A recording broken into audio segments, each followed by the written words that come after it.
महाराष्ट्र दिनानिमित्त संपूर्ण महाराष्ट्रामध्ये भाजपने बॅनरबाजी केली आहे। या बॅनरबाजीच्या माध्यमातून भाजपने पुन्हा एकदा हिंदुत्वाच्या मुद्द्याला अधोरेखित केल्याचं दिसून येत आहे।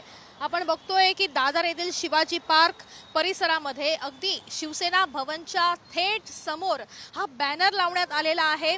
या बॅनरवर उजळते भविष्य नवे भगवे असा संदर्भ देत या ठिकाणी महाराष्ट्राचा जो नकाशा आहे तो देखील भगवा असा दिसून येतोय। त्याच्यामुळे एकूणच महाराष्ट्र दिनाच्या निमित्तानं भाजपने पुन्हा एकदा हिंदुत्वाचा मुद्दा या निमित्तानं अधोरेखित केल्याचं देखील दिसून येत आहे। एकूण पाहिलं तर सध्या संपूर्ण महाराष्ट्रामध्ये अशाच संदर्भातले हे बॅनर लावण्यात आलेले आहे।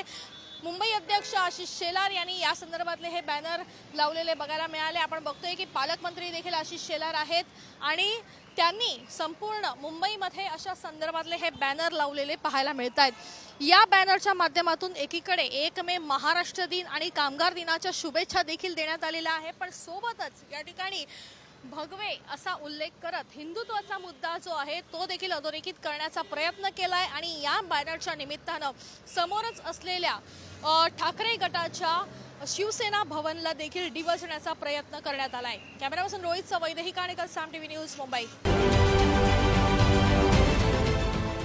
देश विदेशातील प्रत्येक घडामोडींचे लाईव्ह अपडेट मिळवण्यासाठी आता साम टीव्हीच्या सर्व सोशल मीडिया प्लॅटफॉर्मला लाईक, फॉलो आणि सबस्क्राईब करा।